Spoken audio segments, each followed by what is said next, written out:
Before I spoke a word, you were singing over me. You have been so, so good to me. Before I took a breath, you breathed your life in me. And you have been so, so kind to me.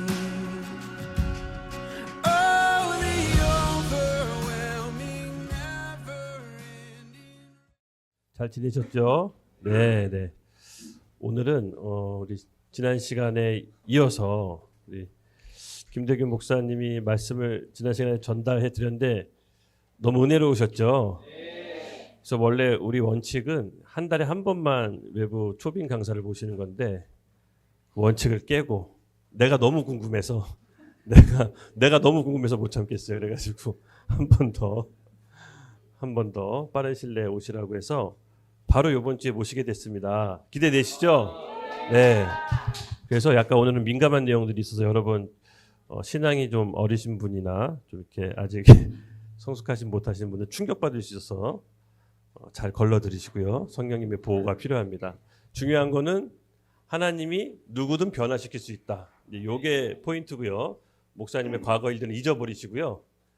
이제 그것은 모두 다 지나갔으니까 거기에 생각하지 마시고 변화된 우리 김대균 목사님을 바라봐 주시면 감사하겠습니다.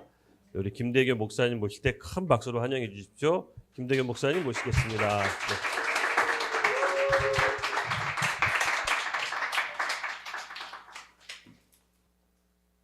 감사합니다. 다시 또 불러주셔서 제가 앞에 너무 예고편을 날렸나 생각도 드는데 너무 감사드리고 잠시 기도하겠습니다. 하나님 아버지 감사합니다.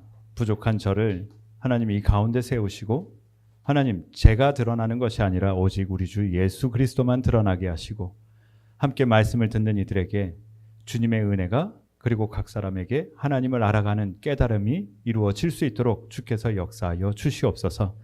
모든 것을 주께 맡기오며 우리 주 예수 그리스도 이름으로 기도드렸사옵나이다. 아멘.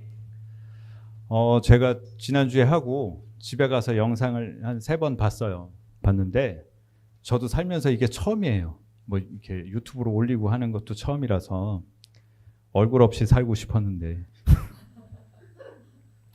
사실은 보면서 너무 부끄럽고 창피하기도 했는데 좋은 경험이 됐어요. 제가 하는 말투, 그 다음에 여러 가지 것들을 좀 바꿔야 되겠다라는 생각도 했고 저한테 좋은 피드백이 되는 경험이었어요. 그래서 본의 아니게도 충남대가 되게 후진 것처럼 제가 이렇게 비춰졌더라고요. 얘기가 전혀 좋은 학교인데 엄청 좋은 학교인데 그 사람의 계획을 따라서 부모가 자녀를 양육하는 데 있어서 정말 많은 돈을 투자를 하면서 자기 계획으로 아이를 이끌어 가다 보니 결국에 충남대에 갔다 이 얘기인데 그래서 그 돈이 아까웠다. 차라리 맛있는 거 사 먹지 아이한테 잘 해주고 좋은 옷 입히고 유학이라도 보내고 뭐 여러 경험을 시킬 수 있는데 그러다가 충남대 갔습니다가 왠지 충남대 다니신 분들이나 뭐 그곳을 졸업한 분들은 안 좋게 볼 수 있을 것 같아요. 저도 못 들어간 학교인데 좋은 학교예요. 대전에서.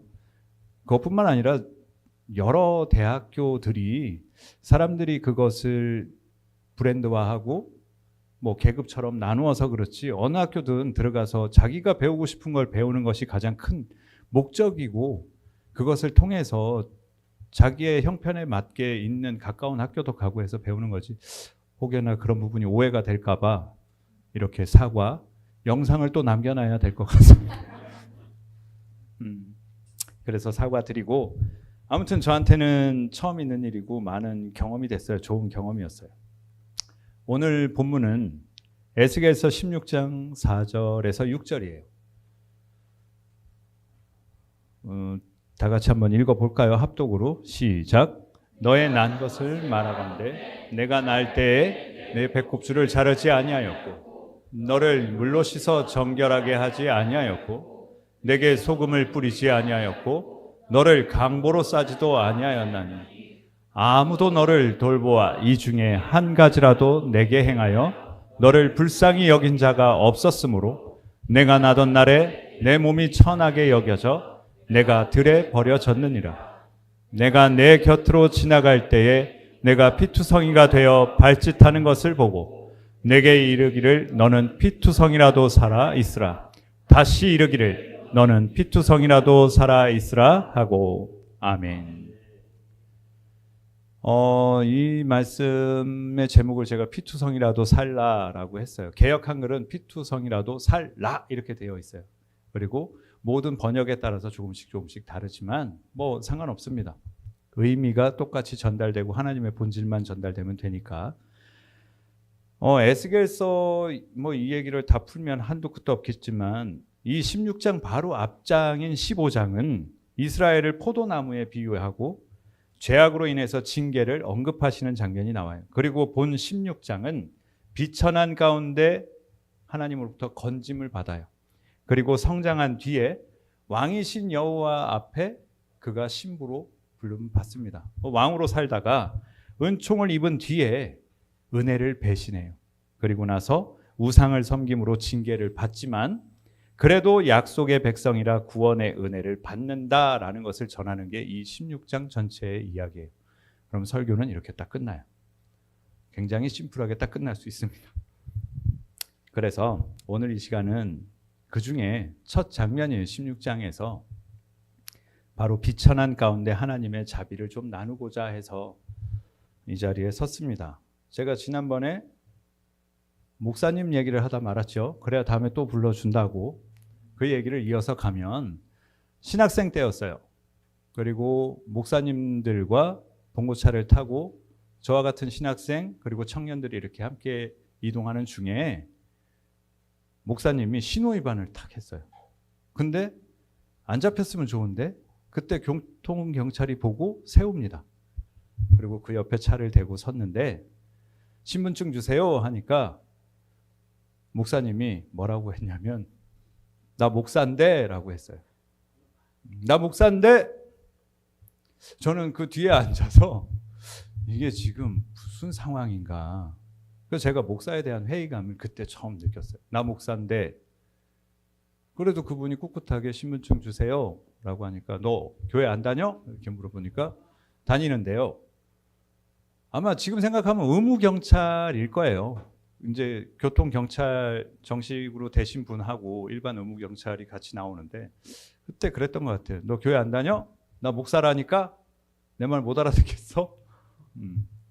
그 상황을 이렇게 한 그 차 안에서 굉장히 짧은 시간 같았어요. 한 시간상으로 따지면 한 10분, 20분 상관인데 정말 느리게 이 모든 상황이 제 눈앞에 막 펼쳐지는 것이 내가 이러려고 목사가 됐나? 주변에 있는 목사님들은 그걸 말리는 분도 없이 우리 다 목사야 이렇게 얘기할 때 나 그 안에서 어떻게 숨고 싶었고 그랬어요. 그래서 제가 지난번에 목사는 직업으로 택하면 그런 상황이 됩니다. 내가 어디 국회의원인데 내가 어디 사장인데 이거랑 뭐가 달라요?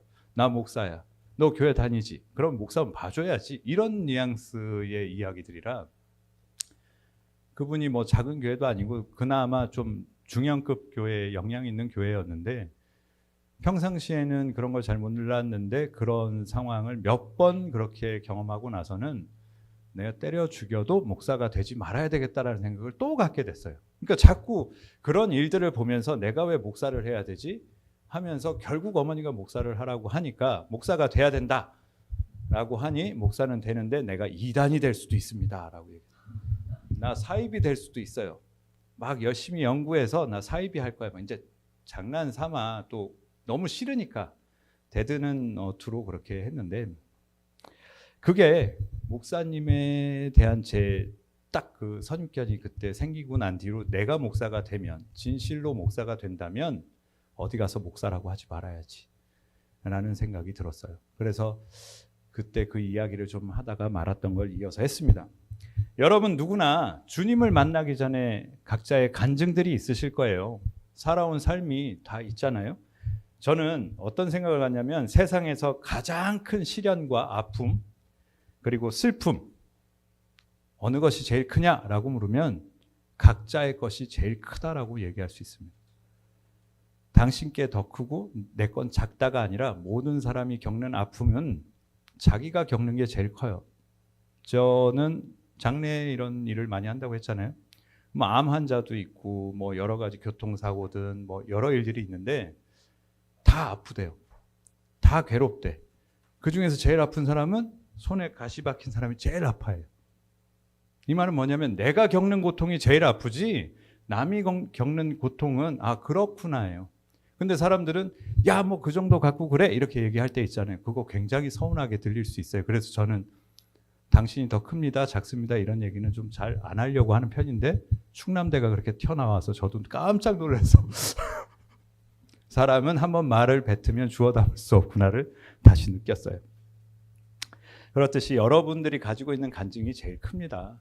남의 간증은 그냥 참고 정도만 하시고 여러분 우리가 사는 세상은 피투성이 같이 처절한 삶을 통해서 어려움과 아픔들을 누구에게나 다 존재한다라는 건 아마 이렇게 아실 수 있어요. 그리고 끝나지 않아요. 앞으로도 여러분이 생명이 붙어 있으면 죽는 날까지 계속해서 만들어져 갑니다. 그건 끝이 없습니다. 죽을 때까지. 특히나 사역을 감당하시는 분들 있잖아요. 각자가 어떤 일을 맡아서 하나님의 영향을 발휘해야 되는 사람들에게는 하나님은 더 많은 시련과 연단을 허락하신다라는 것을 저는 배웁니다. 저를 생각해 보면 그렇게 해야 그나마 하나님 옆에 앉아서 그 하나님 있는 주변에 붙어서 살고요. 나를 그렇게 만들어야만 그나마 하나님한테 기도해요. 그리고 그나마 입술 열어서 찬양도 하고 예배도 하고 안 그러면 저는 목사가 안 됐으면 벌써 떨어져 나갔을 거예요. 견디지 못해서. 제가 목회자가 된 이유가 있습니다. 내가 그렇게 방황하고 뒤로 빼고 안 하려고 막 했는데 그 이유는 예전에 어머니한테 물어봤어요. 아, 왜 나를 이렇게 목사를 못 만들어서 그러냐. 그랬더니 어머니가 서원을 해서 그렇다. 너를 서원했기 때문에 드려야 한다. 왜 그런 건 했냐? 제가 그랬어요. 나도 사정이 있었다. 어떤 사정이시냐? 시집은 왔는데 아들을 못 낳으면 너 나가라. 딸 낳으면. 시아버지가 얘기를 하는 바람에 까짓거 아들 낳으면 되지. 큰 소리는 쳤는데 기도를 하는데 이 한나가 생각이 났대요. 그 어머니도 어린 나이니까 그게 뭐 그렇게 뭐 말씀이 확 깨달아진 건 아니지만 이 여자처럼 나도 아들 낳게 하면 당신한테 아들을 주겠습니다. 한 거예요. 그리고 어머니도 잊고 살았던 거예요. 종교 활동한다고 하잖아요, 우리는. 제가 지난 시간에 진짜 크리스찬이 되어야 되는데 그렇게 살다 보니 어느 순간 그게 생각나게 됐고 어머니는 그 길을 계속 저한테 얘기했던 거고 저는 안 오려고 열심히 살았는데 주변을 뱅뱅 돌다가 결국엔 서원한 건 하나님이 반드시 받으신다라는 걸 삼손을 읽으면서 느꼈어요. 삼손이 그냥 힘센 사나이로만 보시면 재미없습니다. 진실을 찾으세요.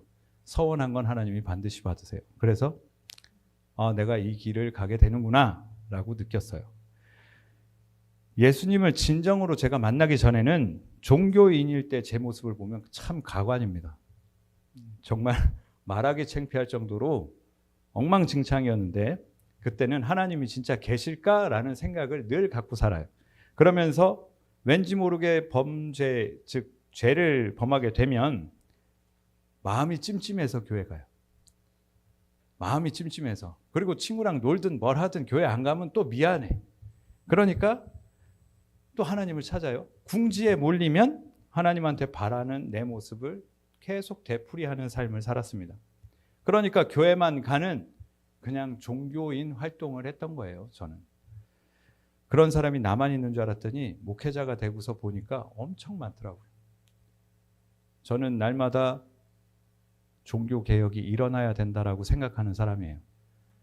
교회가 한순간에 루터 때처럼 확 바뀌면 좋겠지만 제일 먼저 내가 먼저 종교 개혁 내 안에서 일어나고 여러분들 한 사람이 일어나야 그것이 모였을 때 종교 개혁이 되어진다라고 생각을 합니다. 저의 삶에 여러 에피소드가 있어요. 여러분들도 챕터를 나누면 쭉 나눌 수 있을 거예요. 각자의 간증을. 저도 굉장히 많은데 그중에 무엇을 말씀드리는 게 제일 좋을까를 생각을 많이 해봤습니다. 여러 가지 사건이 있지만 그래서 그걸 그냥 세 개로 분리를 해보자. 간단하게. 예수 만나기 전 일부분하고 주님을 만나는 이야기하고 주님을 만나고 난 이후에 부딪히는 사건 이렇게 세 개로 얘기를 하면 좋겠다 싶었습니다. 그래서 첫째로 진정으로 예수님을 나의 주님으로 영접하기 전에 에피소드를 보면 어려서 저는 연희동에서 태어났어요. 서대문구 연희동 전두환 아저씨 그 동네에서 태어났습니다. 왜냐하면 가족 중에 한 분이 중앙정보부에 있어서 그 동네에서 살았고 살다 보면서 충남대를 비하한 건 아닌데 자꾸 그 생각이 나요. 이 머릿속에. 왜냐하면 동네에 연세대학교가 있었어요. 주변에 연희교회라고 큰 게 있었고 그러니까 어릴 적에 연세우유를 맨날 먹고 학생들이 연세대 가는 걸 맨날 보니까 집 앞에 있는 학교 가는 게 최고구나를 늘 생각한 거예요. 연세대학교가 좋다라는 생각을 해본 적이 없어요. 그냥 일어나면 다 그냥 그 학교 가니까 나이 든 사람들이. 그래서 그냥 그런 대학교가 있나 보다 생각을 했던 거고 나도 나중에 크면 저기 가야지 했는데 못 갔어요. 그런 삶을 살지 못하니까. 그러다가 일찍 아버지를 여의고 어머니가 재혼을 하시면서 저는 10살 때 대전으로 혼자 내려가게 됩니다. 외할머니도 사업이 망해서 대전으로 내려가 계셨는데 저도 10살 때 대전으로 내려와요. 서울 말투를 쓰고 서울에서 이제 옷을 이렇게 입고 생활하던 애가 그곳에 갔는데 거기는 6.25 피난민들이 모여 살던 곳이었어요. 판자촌에 가서 기겁하는 줄 알았어요. 여기는 무슨 괴물만 모아놓은 데인 줄 알고. 꼽추에 이게 언챙이는 기본으로 한 반에 한 100명씩 있었고요. 육손, 육발, 뭐 난장이 막 이렇게 있었어요. 그러니까 서울에서 잘 보지 못한 친구들을 거기 가서 봤어요. 그리고 저희 집안의 막내 이모가 지금은 안 계시지만 선천적인 내성마비로 이 신체에 장애가 있어요. 그래서 공옥진 여사가 막 춤추는 거 있잖아요. 거의 그 상황보다 더 심각한 몸을 가누는 이모가 있었는데 학교 갔다 오면 그 이모한테 돌 던지는 애들이 많았어요. 근데 이모는 나를 기다리느라고 이제 학교 앞에 나와 있었는데 그게 너무 창피하고 같이 돌도 맞고 하지 말라고 하다가 그러니까 이모 때문에 창피한 이제 아이들한테 놀림 받기도 하고 서울 말투를 쓴다는 이유로 모든 애들이 와서 말해봐. 내가 무슨 앵무새도 아니고 말해봐. 할머니는 그 형편이 어려워서 이제 대전까지 내려왔으니까 6학년 때까지 입으라고 신발도 큰 거, 옷도 큰 거, 체육복도 큰 거 막 접어서 입으니까 달리기만 하면 꼴찌를 하는 거예요. 신발이 벗겨져서 돌을 밟으면 얼마나 아파요. 그 다음부터 모든 삶에 의욕이 없어집니다. 아주 어린 나이에 의욕이 없어져요. 여러분들 어린아이들한테 너 참 철들었다라는 말은 저한테는 상처였어요. 내가 철들고 싶어서 철든 게 아니라 어른들한테 슬픈 모습이나 아픈 모습을 내색하면 우리 엄마가 힘들 거야, 우리 할머니가 힘들 거야, 내 동생이 힘들 거야 라는 것 때문에 참는 거지. 어린아이가 철든다는 건 이 안이 제가 볼 때 정신적으로 심리적으로 굉장히 무너져 있는 상태입니다. 스스로가 어떤 기둥을 대고서 혼자 막 안간힘을 쓰면서 버티는 거지 철든다는 글쎄요, 맞는 표현이 아닌 것 같아요. 스스로 아픔을 감추고 살아요. 그러다 보니까 제가 약간 이중적인 삶을 삽니다. 나랑 친하거나 나를 아는 사람 앞에는 지금의 이 모습으로 살아요. 생긴 건 공부 잘하게 생겼네. 근데 뒤로는 공부 하나도 안 하고 생긴 거는 참 법도 없이 살게 생겼네 하면서도 법은 다 어기고. 그러니까 내가 만나는 사람 앞에 김대규라는 사람이 있고 내 뒷면에 다른 인생은 정말 개차반인 인생을 살아요. 그리고 지역을 나눠서 활동합니다. 대전에 있을 때는 괜찮은 아이야. 근데 이 서울이나 외곽으로 나가면 저를 무서워하거나 저랑 웬만하면 안 부딪히려고 하고 저도 웬만하면 저걸 안 만들려고 하는 삶을 살아요. 뭐 그렇게 해서 어린 시절도 더 얘기하면 굉장히 많은데 옥상 사건도 있었고 이건 얘기해 줄게요. 이어지는 거니까. 이제 어머니랑 한 2년여를 떠나서 이제 어머니는 이쪽 수서에 살고 계시고 그러면 저를 보러 이렇게 한 번씩 내려오시면 제가 아픈 모습, 즉 어머니를 그리워하는 모습, 어머니가 이제 왔다가 바로 가야 되잖아요. 당일이든 다음 날이든. 갈 때 어머니가 나를 보고 울면 안 되니까 몰래 옥상에 올라가서 이렇게 2층인데 3층이 옥상이었어요. 그럼 거기 올라가서 어머니 가는 뒷모습을 이렇게 단상이 있으면 이렇게 숨어서 봐요. 어머니 가는 거를. 나 어머니가 뒤를 딱 돌아보는 것 같으면 얼른 숨어요. 안 보이게. 그리고 울어요. 어머니가 가는데 나를 보러 와서 잘 있어. 엄마 또 데리러 올게. 금방 저기 하면 회복되면 데리러 올게 하는데 그 말을 믿기도 하지만 그렇게 안 될 수 있다라는 사건을 알기 때문에 그냥 어머니 뒷모습을 계속 여기다가 새기고 싶은 거예요. 가시는 모습을. 그래서 이렇게 옥상에 올라가서 이렇게 숨어서 봅니다. 멀리. 그러면 골목으로 해서 저 끝에까지 보이는 안 보이고 보이고 안 보이고 보이고 하는 부분이 있으면 진짜 안 보일 때까지 그 옥상에서 내려오지 않고 계속 울어요. 그리고 가다가 돌이키면 숨고 엉엉엉 울다가 다시 이렇게 몰래 보고 그런 것들이 계속 이렇게 있어요. 여러분들은 살면서 지금이라도 안 늦었어요. 이 안에 어린 상처받은 아이가 있으면 그걸 얼른 회복시켜야 돼요. 예수님을 만나서 상처받은 김대규를 7살 때 아버지를 8살 그때쯤 아버지를 여의였는데 아버지 화장하는 것도 보고 그때의 나 10살 때의 나 11살 때의 나 이때는 다 상처받은 내가 너무 많더라고요. 이 안에. 그걸 모르고 계속 살았어요. 몸은 성인이 됐는데 이 안에 어린애들은 계속 울어. 그때 상황이 되면 비슷한 상황이 오면 울어요. 근데 그게 덩치가 커지니까 폭력적으로 나타날 수도 있고 여러 형태로 발현이 되는 것을 저는 느껴요. 그리고 그런 젊은 청년들이 많이 있어요. 대화를 해보고 나이가 드신 분도 그 속에 상처받았던 어린애가 있어요. 이건 귀신 이런 얘기가 아니에요.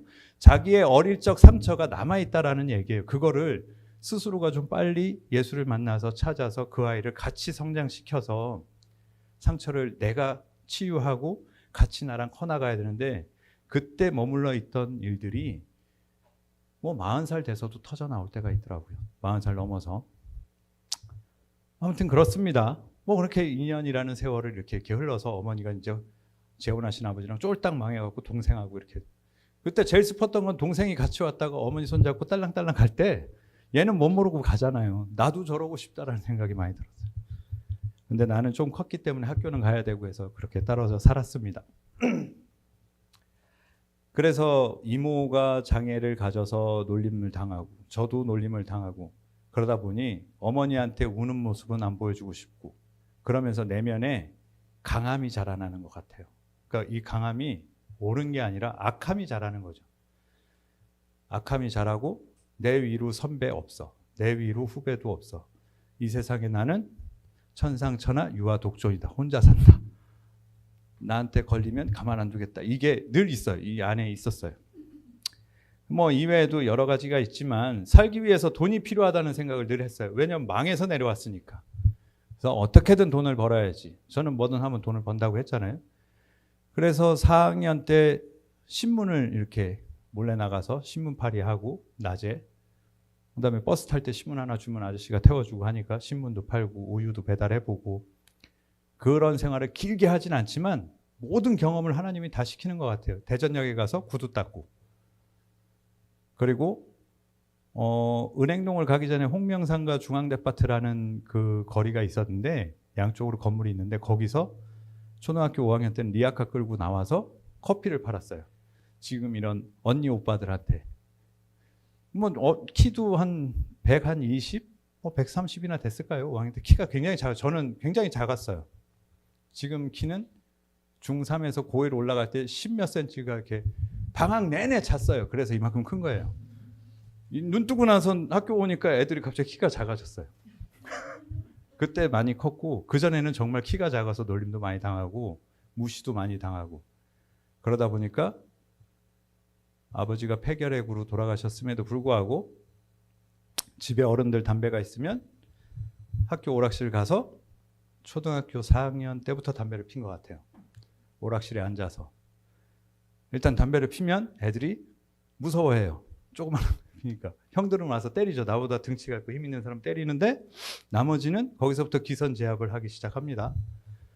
그러면서 내가 먼저 나쁜 짓을 하면 상대가 기가 죽는구나라는 거를 알게 돼요. 그래서 이중적으로 살아요. 친한 친구들한테는 그냥 이렇게 살고 저쪽 가서는 전혀 다른 삶을 살고. 뭐 이외에 여러 가지가 있지만 뭐 다 풀 수는 없고 연단의 시간들이었어요. 그래서 학창 시절에 못된 생활을 많이 했습니다. 그런 저를 사람들이 말할 때 여러 의미나 여러 표현을 많이 썼을 거예요. 그 속에서는 나를 바라보면서 각자의 몫이니까 뭐 속으로 생각하는 거고요. 두 번째로는 예수님을 만나는 이야기를 잠깐 해볼게요. 군대에서 처음 하나님이 계시는구나 라고 느꼈어요. 저는 원래 군대 면제자인데 저희 할머니가 살아 계셨죠. 근데 군대 면제라고 좋다고 친구들 다 보내고 계속 그런 일을 하고 허랑방탕하게 술 먹고 뭐 이렇게 살았는데 어느 날 동사무소 아저씨가 와서 아유 대규 씨 미안한데 군대 갈 건지 어떻게 할 건지 결정을 하라는 거예요. 왜요? 그랬더니 서울에서 할머니가 여기 수서에 그때 주공 아파트가 막 생겼어요. 그래서 기초생활수급이 되는 분들은 그곳을 갈 수 있어요. 대규 씨가 할머니를 모신다 그러면 면제가 되는데 거기를 할머니가 꼭 가셔야 된다니까 교도소를 가든지 군대를 가든 둘 중에 하나를 선택해야 되는데 교도소는 사고차에 가잖아요. 그래서 할머니를 거기를 안 보내면 안 되겠다 싶어서 이제 군대를 선택해서 갑니다. 친구들 이제 제대하고 나올 때 실컷 놀렸는데 이제 군대를 가게 돼요. 그 군대 가서 뭐 기분이 납니까? 친구들 실컷 놀리고 걔네들은 제대했는데 나는 이제 뒤늦게 군대를 갔으니 그러면서 원래 바깥에서 이중적으로 살던 제 모습이 거기 가서 변할 리가 없잖아요.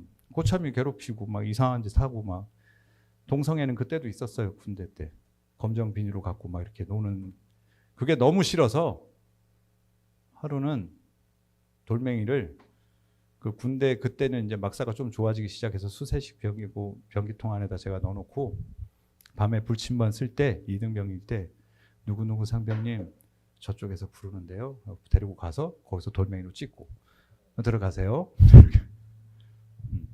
그럼 하극상인데 그 사람도 맞았으니까 속상하잖아요. 나를 어떻게 하고 싶죠? 못하지. 다음날 또 그러면 어떻게? 지가 나를 때리든지 내가 때리든 둘 중에 계속 이걸 반복해야 되는데 죽을 때까지. 근데 어떻게 하다가 고참이 괴롭혀서 식판 잠그는 키가 있어요. 중대가 다 먹는 키.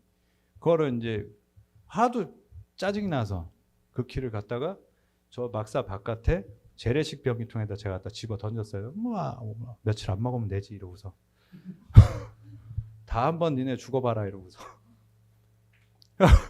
그거 찾느라고 밥을 못 먹었어요. 중대가 난리가 났어요. 200 몇십 명이 다 못 먹으니까. 뭐 그런 일도 있었고 그러면서 그냥 그 성격이 안 변하더라고요. 군대 가면 좀 바뀌고 이럴 줄 알았는데 잘 안 바뀌고 어떻게 하면 거짓말하고 이거 외박을 나가지 휴가를 나가지 이 생각만 하면 휴가 나왔다가 들어가는 날 너무 싫으면 전화해요. 중대장님 저희 할머니가 좀 위독하신 것 같습니다. 가면은 다시 끊어주세요. 좀 확인할 거 아니잖아요. 다시 끊고 나오면 우리 어머니가 이 새끼 또 나왔다고 막 복귀하는 놈이 또 나왔다고 할 정도로.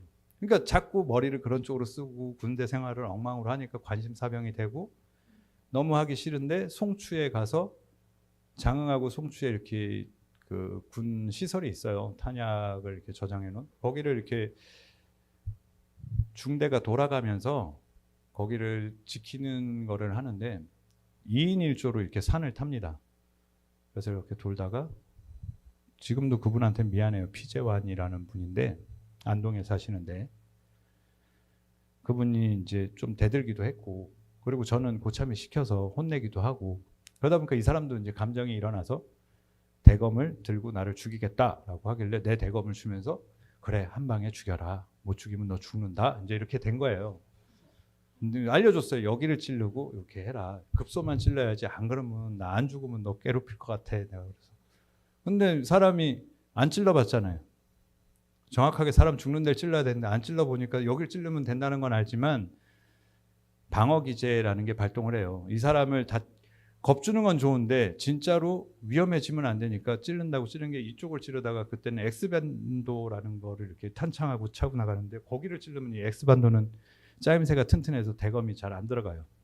너무 아파서 나도 모르게 들고 걔 총하고 내 총을 들고 있었는데 내 총으로 걔 머리를 때려버린 거예요.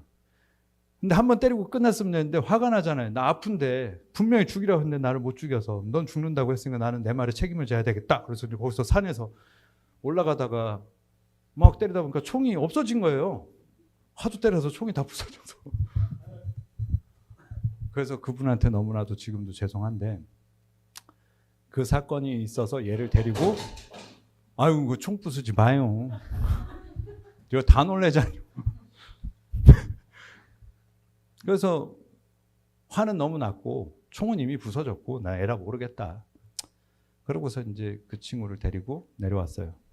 뭐 근무 돌아야 되는데 그런 거 어딨어. 아이 나도 지금 군대 생활 할 맛이 안 나는데. 그래서 데리고 내려와서 내가 이렇게 해서 총 부셨다. 난리가 났죠. 총 부수는 사건이 뭐 보통 일이 아니니까 총으로 안 쏜 것만 해도 다행이지. 그래갖고 그걸로 인해서 그때 당시에 이제 상근예비역이라는 게 뭐 생겼어요. 얘를 어떻게 하면 좋냐? 중대장 옷 벗고 뭐 대대장을 이렇게 뭐 이렇게 하는 쪽으로 해서 어떻게든 이 일을 마무리하자 뭐 어떻게 돼갖고 상근예비역으로 대전으로 나오게 된 거예요. 대전에 와서 거기서 생활을 하다가 군대에 있다가 출퇴근을 했어요. 이제 한마디로 방위가 없어지고 그 상근이라는 게 생긴 거였어요. 출퇴근을 하는데 버스에 한 3번 부딪히고 숟가락 날아가고 창피할 정도로 그런 일도 있었는데 나와서 또 사고를 칩니다. 군인은 운전하면 안 돼요. 근데 내가 관리하던 데는 또 한 바퀴 돌아봐야 되잖아요. 이제 나왔으니. 이제 그만뒀다고 해도 어떻게 돌아가는지 어떤 시스템으로 요즘에는 운영되는지 궁금해서 이제 나갔다가 여자친구도 만날 겸 술 먹고 나는 술은 안 먹었는데 차를 운전해야 되니까 불법 유턴을 하는데 저쪽에서 오토바이가 불법 유턴하는 차를 얘가 때린 거예요. 일부러. 근데 너무 괘씸해서 뭐라고 할까 하다가 보험 처리해 줄게요 했는데 지나가던 동생들이 아이고 형님 여기서 뭐 하십니까? 이렇게 된 거예요. 이 새끼가 어쩌고 저쩌고 하면서 얘네들이 이제 얘를 겁을 줬는데 제가 협박한 거가 돼서 운전했지, 협박했지, 뭐 여러 가지 사건으로 해서 이제 중부 경찰서에서 헌병이 찾아와서 경찰이 인계를 하고 이제 자원대로 갑니다. 가서 있는데 다음 날 우리 중대장이 잡혀오고 그 다음 날 대대장이 잡혀왔어요. 이분들은 술 먹고 음주운전하다 잡혀온 거고 저는 이제 운전을 하면 안 되는데 그런 사건으로 그러니까 하나님이 참 묘하게 그때 그런 사건들이 이렇게 연달아서 일어나면서 저한테 야 니네는 어떻게 된 게 군대가 엉망진창이냐. 저는 이제 취사병 중에서 짬이 좀 있는 상태로 간부식당 이거를 하다가 잡혀왔고 중대장 잡혀오고 대대장 잡혀오니까 이것도 무마해야 되고 뭐 하다 보니 그 군사재판 받기 30일 동안 이제 거기에 잡혀 있었습니다. 호승줄 차고 손에 수갑 차고 발에다 족쇄 차고 그리고 제일 앞에 앉아서 이렇게 생활을 했는데 정말 기적 같은 건 우리 어머니가 그랬어요. 네가 이번 기회에 하나님 만났으면 좋겠다. 그래 그분이 살아있으면 나를 만나러 오겠지. 근데 저녁 5시 반쯤 돼서 저를 호출하더라고요. 근데 나와. 묶어놓고 나오라고. 이렇게 나갔더니 다 풀어줘요. 싹 풀어줘요. 그러고서 저를 이렇게 막 데리고 가요. 그래서 이제 무슨 뭐를 할 건가 보다. 이 밤에 두드려 패든지 뭘 하겠지. 옛날에 경찰서 가서 고문 받아본 적도 있는데 이제 그렇게 하겠지 하고 갔는데 야 집에 가서 자고 내일 아침에 와 이러는 거예요. 여러분 구치소에 집어넣고 대통령도 못 나와요. 근데 집에 갔다가 내일 아침에 여기를 8시까지 와 이러더라고요. 그럼 집에 가서 자고 진짜 8시까지 가니까 다시 또 꽁꽁 묶어요. 똑같이. 그러고서 다시 제일 앞에다 갖다 놓으니까 이 뒤에 내 뒤로 이렇게 쳐다보는 애들은 내가 밤새 어디 갔다 왔든지 궁금한 거예요. 내가 이렇게 쳐다보면 안 되는데 들어갈 때 이렇게 한번 딱 쳐다보면 애들이 다 고개를 숙이는 거예요. 얘는 뭔가 특별한 잘못을 저질렀나 보다 생각을 해서 저한테 그 안에서 말도 걸면 안 되는데 눈빛도 이렇게 함부로 교환하지 못할 정도로 그렇게 30일을 하고 기소유예로 풀려나요. 원래 풀려나면 안 돼요. 이 앞전 사건에 총을 부수고 뭐 여러 가지 일이 있었기 때문에 그걸 합산해서 군사재판을 하면 이제 남한산성으로 가는 게 사실은 저는 이제 거의 정해져 있었던 코스였어요. 남한산성 가면 육군 교도소가 있고 거기는 일반 교도소보다 세고 거기서 나오면 일반 교도소 갔다가 모든 징역을 살고 이제 이렇게 나오는 건데 운 좋게 사람 죽인 애보다 쉽게 기소유예로 나오게 됩니다. 그러면서 그게 상상할 수 없는 일이잖아요. 구치소에서 이렇게 재판받기 전에 집으로 가서 자고 아침에 다시 오고 자고 아침에 다시 오고 이게 30일 있는 동안에 벌어진 일에 그때 하나님을 있구나라고 인정을 하게 돼요. 그러면서 재밌는 건 사람이 경험했다고 내가 믿어야지 한다고 해서 믿어지는 게 아니라고 지난번에 얘기했잖아요. 안 되더라고요. 다른 이들도 이런 경험은 다 있으실 거예요. 근데 군대 전역 후에 이제 대학 생활을 거치고 빚을 지고 자살 충동이 일어난 그때 죽으려고 해도 안 죽었잖아요. 진짜 나 스스로를 살인하려고 했는데 살아난 거잖아요. 그게 사고로 이어지지 않으면서 죽을 수도 없고 하도 사는 것이 비참하고 억울해서 모르는 교회에 갑니다. 이렇게 마당이 좀 있는 교회였어요. 술을 이만큼 먹고 가서 하나님한테 막 시원하게 다 쏟아냈어요. 저는 여러분들이 살면서 하나님을 진짜 만나고 싶다라고 생각이 들면 기존의 틀을 지켜야 하는 부분도 있는데 한번 깨보는 것도 저는 추천하고 싶어요. 난 살면서 하나님한테 욕해봤다. 없잖아요. 있어요? 그 좋은 거예요. 해봐야 돼. 난 남의 교회 가서요. 술도 먹고 제가 다니던 교회에서는 어느 정도였냐면 술 먹고 목사님이 뭐라고 하다가 내가 조는데 야 김대규 이렇게 하거나 아니 우리 어머니가 나를 툭 치면 제일 앞에 앉아서 그 장의자 있잖아요. 제일 앞에 앉아서 있다가 일어나갖고 그걸 쾅쾅쾅쾅쾅 밟고 그냥 나가버렸어요. 저 미친놈 할 정도로. 근데 그 담임 목사님이 저를 이뻐하셨어요. 그런 일을 몇 번씩을 해도 다른 사람들 난리가 났죠. 장로님, 뭐 집사님, 뭐 한 집사는 애를 왜 저렇게 키웠냐, 막 이렇게. 근데 술 먹고 이제 뭐 자고 있는데 깨우면 승질나니까 막 소리 지르면서 막 나가고. 근데 술 먹고 자살 그 시기가 지나서 거기 가서 시원하게 오줌도 싸고요, 토도 다 하고. 남의 교회 가서 그게 우리 교회 가서 했어야 되는데 진짜 가까운 교회를 간 거예요. 그냥 취하고 이놈의 하나님하고 단판은 지어야 되겠다 하고 가서 내가 아는 욕이라는 욕은 다 했던 것 같아요. 그리고 거기서 드러눠서 자다가 또 일어나면 또 욕하고 와 하면서 또 와 토하고 또 쉬하러 가고 거기 아무데나 에라 모르겠다 뭐 이렇게. 근데 이런 모습이 저는 살면서 과감하게 하나님하고 한번 단판을 여러분들도 접으면 어떨까라는 생각을 해요. 소극적으로 이렇게 하면 안 되겠지 뭐 이런 거 말고. 그런 사람이 있었어요. 욥이라고. 욥이라는 아저씨가 하나님한테 불평불만합니다. 갑자기 두드러 맞았잖아요. 이 사람은. 영문도 모르는 채 하나님 때문에 사랑하는 자녀가 다 죽고 자기 재산이 다 망가지고 자기 아내는 자기한테 하나님 욕하라고 하고 떠나버리고 그런 상황에서 그래도 참아야지 여러분처럼 막 했어요. 신앙이 있는 사람처럼 했어요. 근데 나중에 욥도 불평불만하면서 왜 나를 이곳에 태어나게 했느냐 하고 하나님한테 원망합니다. 여러분 원망을 해보지 않고 하나님을 만난다? 그러면 최고죠. 근데 정말 그런 사람이 세상에 몇이나 될까라는 생각을 해봐요. 나부터도 못하는데. 그래서 실컷 하나님한테 욕하고 별짓 다 하고 난 다음부터는 이제는 하나님한테 욕하진 않아요. 그때 다 했잖아. 실컷 했잖아요.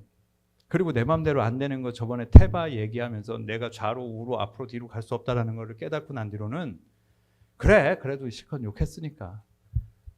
그러고서 두 번 다시 그렇게 입을 벌리진 않습니다. 근데 해본 사람들은 알 거예요.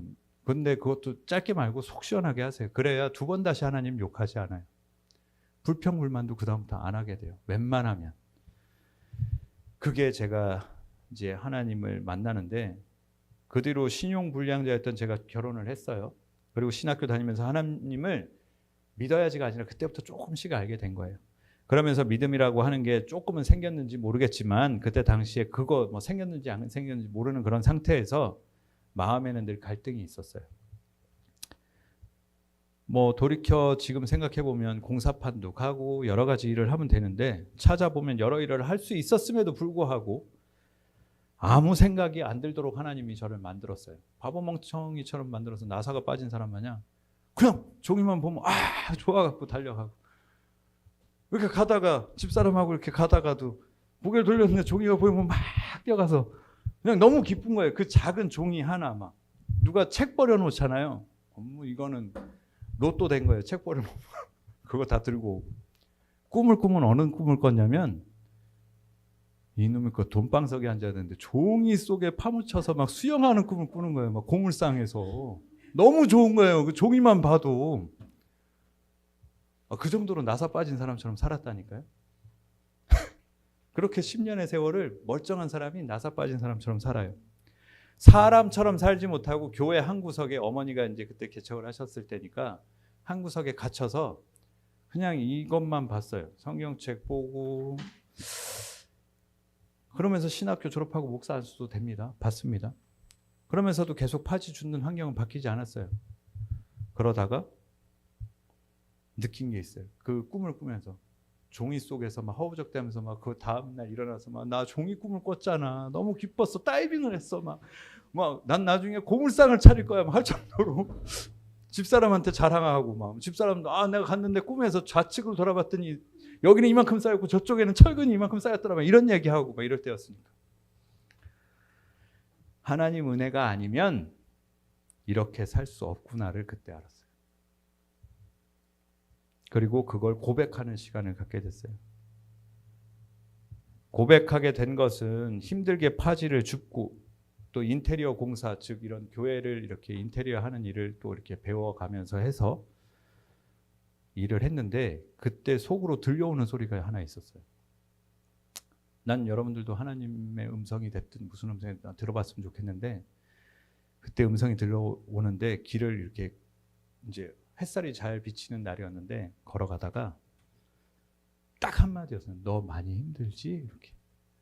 내가 많이 힘들지? 이게 내 목소리인지 하나님 소리인지 도저히 분간은 안 가는데 그냥 너 많이 힘들지? 라는 말에 파지 처음 주스러 가서 못 주웠을 때 우는 것보다 더 뜨겁게 눈물이 났던 것 같아요.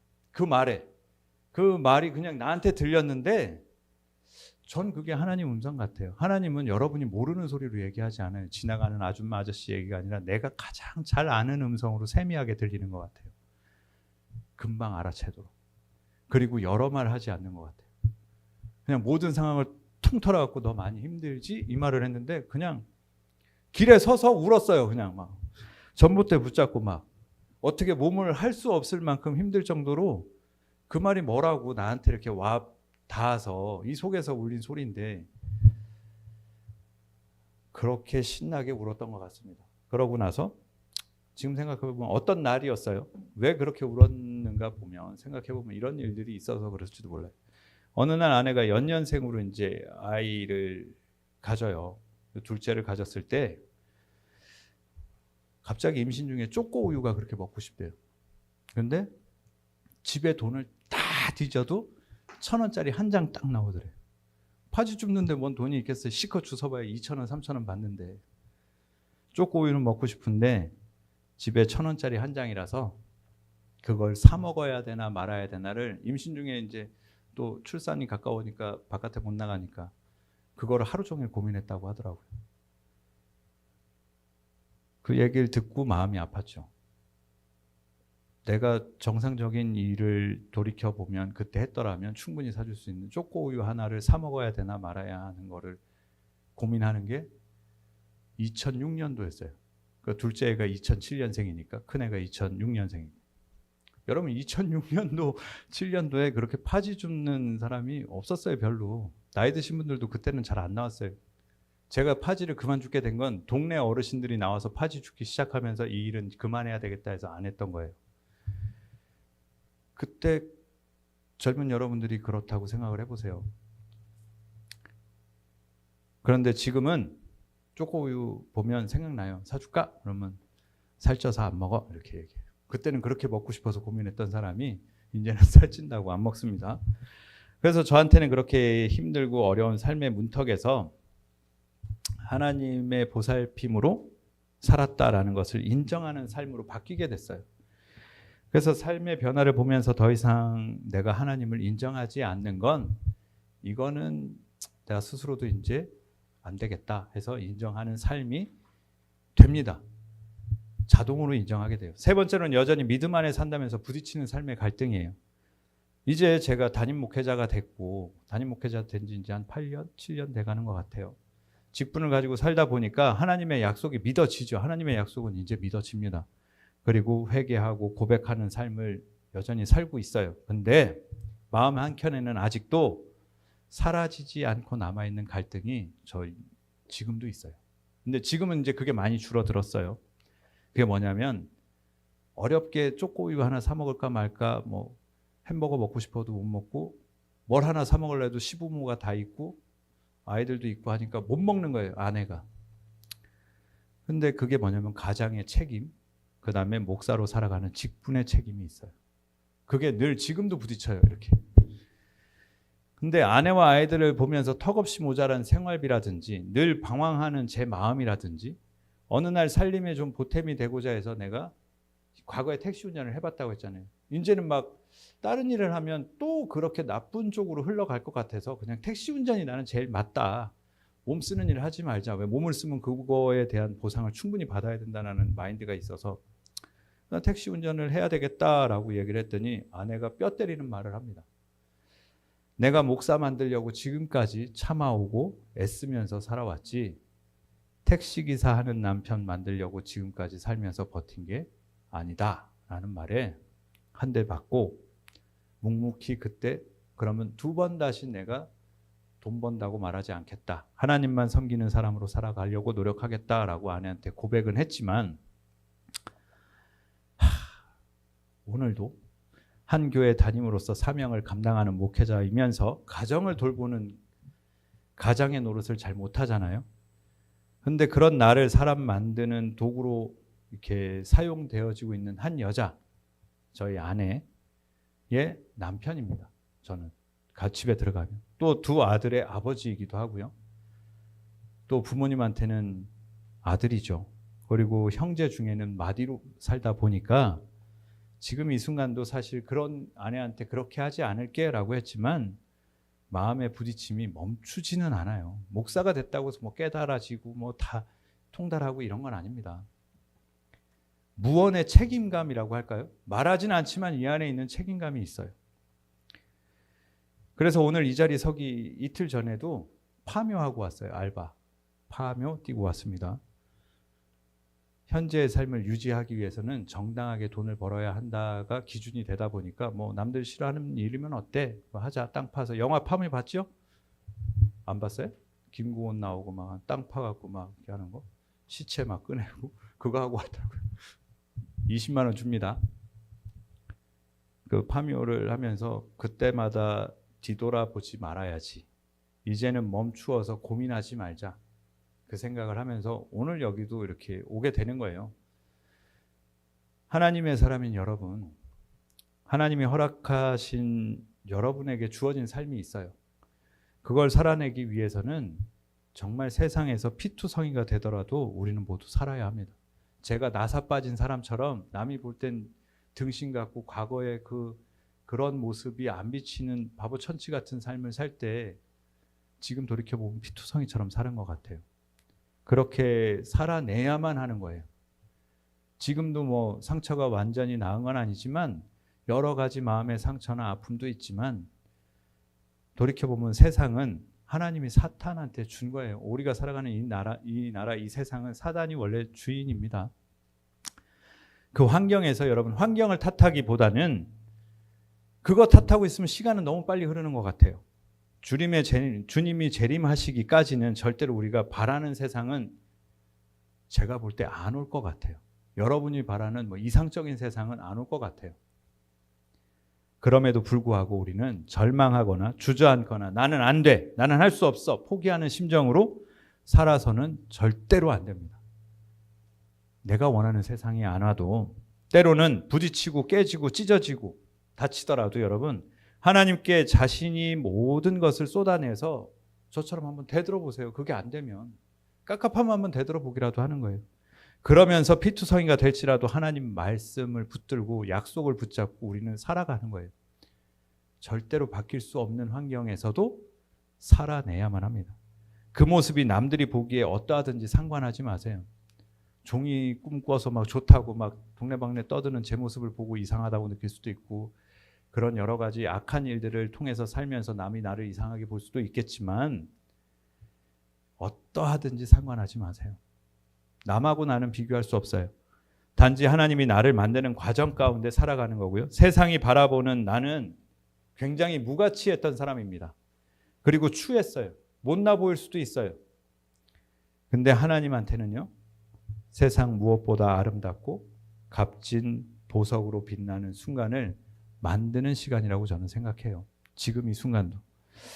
저에게 하나님이 주신 축복이 뭐예요? 라고 묻는다면 여러분은 안 묻겠지만 저한테 물어봤어요. 나한테 하나님이 준 축복이 뭐일까? 세상의 부와 명예와 권력도 아니었어요.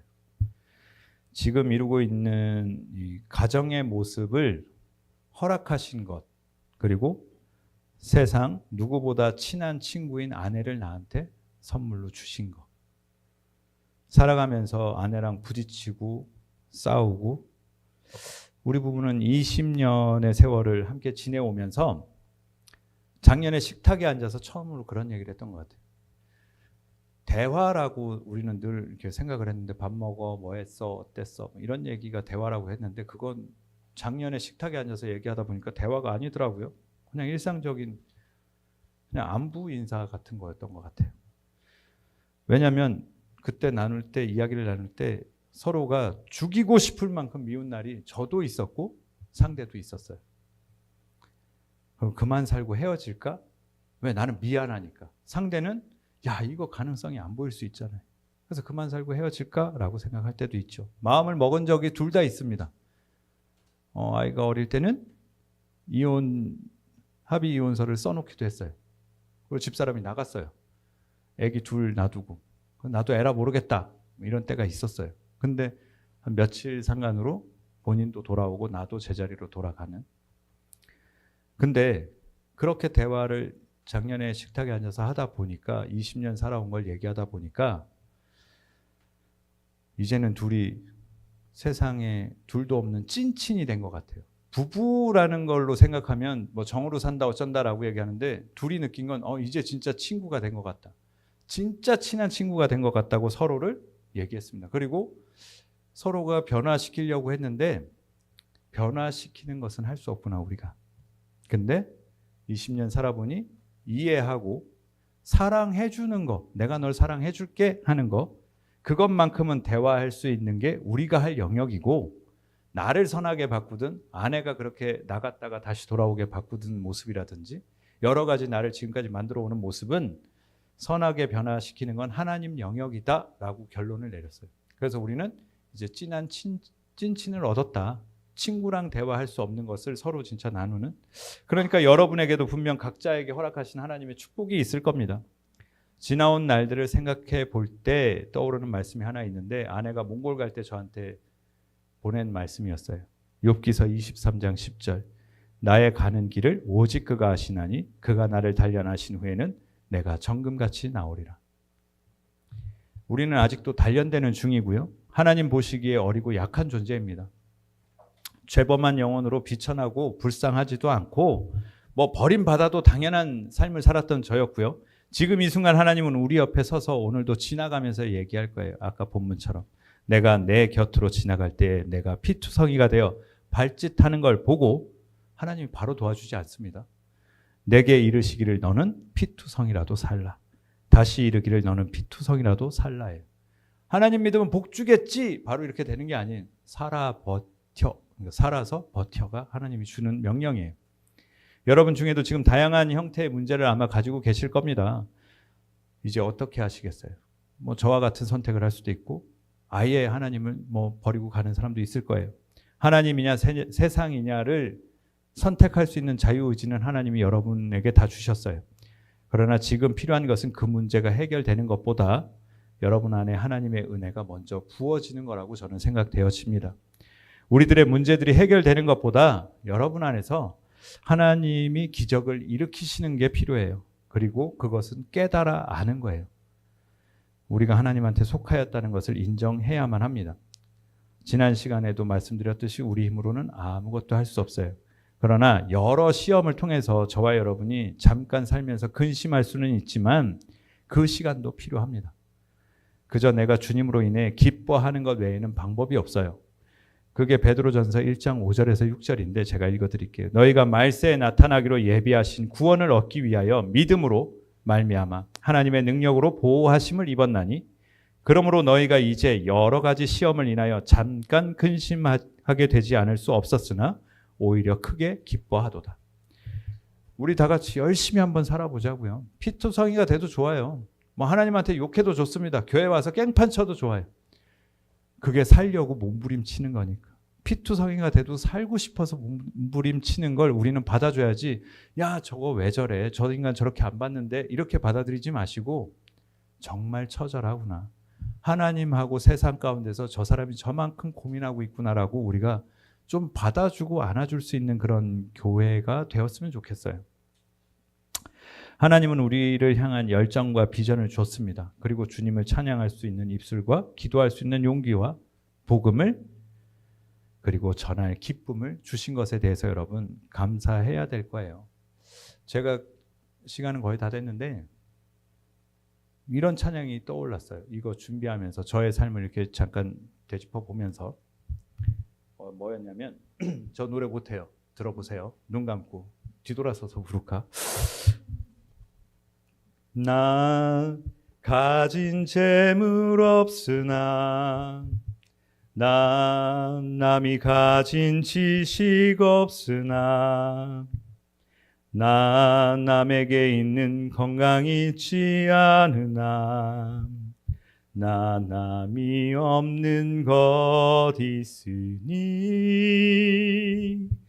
나 남이 못 본 것을 보았고 나 남이 듣지 못한 음성 들었고 나 남이 받지 못한 사랑 받았고 나 남이 모르는 것